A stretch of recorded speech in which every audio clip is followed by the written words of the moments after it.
மத்திய அரசின் இலவச மருத்துவ காப்பீடை பெறுவது எப்படி என பார்க்கவிருக்கிறோம். மிக முக்கியமான பதிவு. உங்களுடைய வீட்டில் உறவினர்கள் யாராவது 70 வயதிற்கு மேல் உங்களுடைய தாய் தந்தையரோ அல்லது உறவினரோ இருந்தால் இந்த தகவலை நிச்சயம் சொல்லுங்க. அது மட்டும் இல்லை, ஒரு மருத்துவ காப்பீடு இன்றே எடுத்து விடுங்கள். ஏன் அப்படின்னு சொல்லி கேட்டிங்கன்னா, திடீரென நீங்கள் மருத்துவமனை போனீங்கன்னா அவங்க பணம் கேட்பாங்க. பணம் கேட்டால் அந்த நேரத்தில் நீங்கள் எங்கே ஓடி போய் எங்கே கடன் வாங்குவீங்க?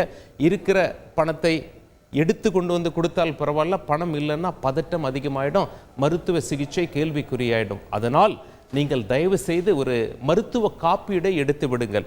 தனியார் நிறுவனத்துக்கிட்ட நீங்கள் போனீங்கன்னா நிறைய பணம் கேட்பாங்க. அவங்க கேட்குறதே முதல்ல வயசு என்னன்னு கேட்பாங்க. 20, 30, 40, 40 வயசுக்கு மேலே போனால், 50 வயசுக்கு மேலே போனால் ஒரு ரேட்டு சொல்லுவாங்க, 60 வயசுக்கு மேலே போனால் ஒரு ரேட்டு சொல்லுவாங்க, 70 வயசுக்கு மேலே போனால் பணம் அதிகமாக கேட்பார்கள்.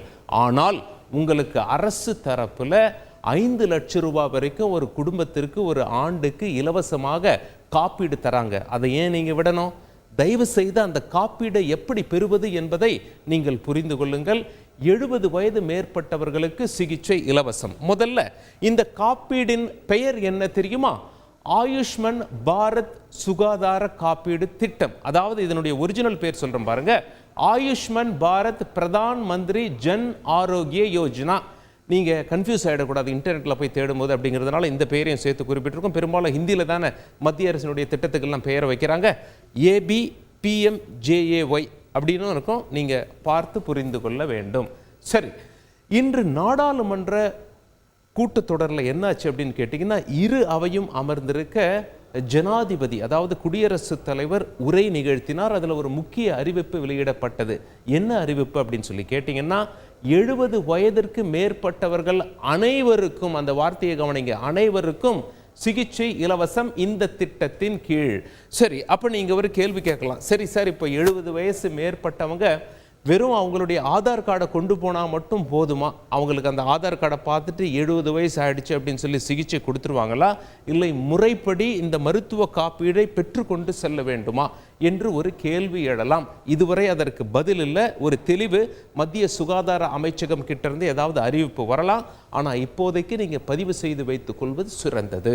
அந்த அறிவிப்பு வரும் வரை நாம் காத்திருப்போம். சரி, அப்போ 70 வயதிற்கு மேற்பட்டவங்களுக்கு இலவசம் அப்படின்னா உங்கள் மனசில் ஒரு கேள்வி வரலாம். அப்போ 70 வயசுக்குள்ளே இருக்கவங்க யாரெல்லாம் எலிஜிபிள், யாரெல்லாம் தகுதி இதை அடைவதற்கு அப்படின்னு சொல்லி கேட்டிங்கன்னா, ஏழை மக்களுக்கு மட்டுமே இது பொருந்தும் என்பது குறிப்பிடத்தக்கது.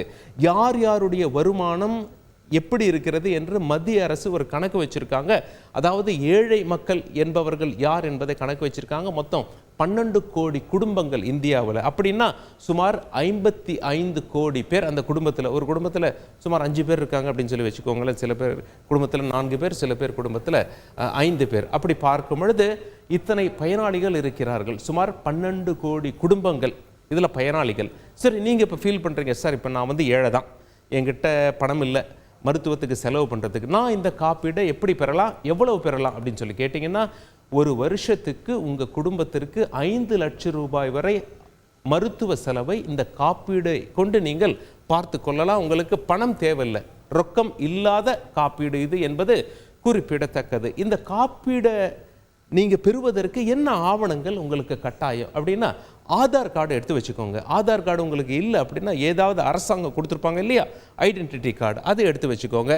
ரேஷன் அட்டை வைத்திருப்பது சிறந்தது. அப்போ தான் உங்கள் குடும்பத்தில் எத்தனை பேர் இருக்காங்க அப்படின்னு சொல்லி அரசுக்கு தெரியும். வருமான சான்றிதழ் இது கட்டாயம் கிடையாது. இருந்தாலும் திடீர்னு ஒரு சில கேள்வி வரலாம், உங்களுக்கு எவ்வளோ வருமானம்னு சொல்லி நாங்கள் எப்படிங்க எடுத்துக்கிறது அப்படின்னு சொல்லி இந்த கேள்வியெல்லாம் வராமல் இருக்கணும்னா இந்த சர்டிஃபிகேட் வச்சிருப்பது சிறந்தது. இது கட்டாயம் அல்ல என்பதை நீங்கள் புரிந்து கொள்ள வேண்டும். முகவரி அட்டை ஒன்று வச்சுக்கோங்க. உங்களோட வீட்டு அட்ரஸ்க்கான ப்ரூஃப் நீங்கள் வச்சுக்கோங்க. சரி, இப்போ நீங்கள் என்ன செய்யலாம்? 2 வகை இருக்குங்க நீங்கள் இந்த இன்சூரன்ஸை பெறுவதற்கு. அது என்ன வகை? ஒன்று ஆன்லைனில் பெறலாம், இன்னொன்று நேரில் சென்று பெறலாம். முதல்ல நாம் ஆன்லைன் பார்த்து விடுவோமா?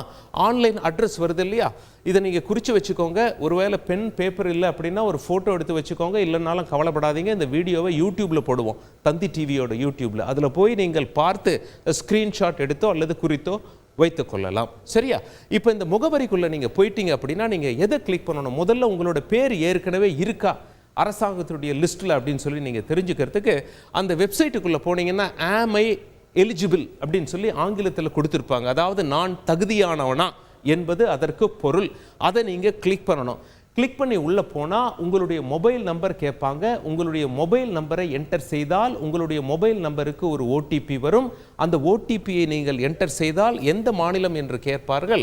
அந்த மாநிலத்தில் போட்டிங்கன்னா உங்களுடைய பெயர் இருக்கா இல்லையா என்பது உங்களுக்கு புரிந்துவிடும். உங்களுடைய பெயர் இல்லை அப்படின்னா நீங்கள் புதிதாக உங்களை அதில் இணைத்து கொள்ளலாம். இந்த வெப்சைட் உள்ள போய் நம்ம என்னெல்லாம் தேவையான ஆவணங்கள்னு சொல்லணும் இல்லையா, அதனுடைய ஸ்கேன் காப்பியெல்லாம் கொடுத்தீங்கன்னா உங்களுக்கு இன்சூரன்ஸ் ஓகே ஆகிவிடும். ஒருவேளை உங்களுக்கு சார் எனக்கு ஆன்லைன்லாம் தெரியாது, வேறு ஏதாவது வழி சொல்லுங்கள் அப்படின்னு சொல்லி கேட்டிங்கன்னா ஒன்றும் கவலைப்படாதீங்க.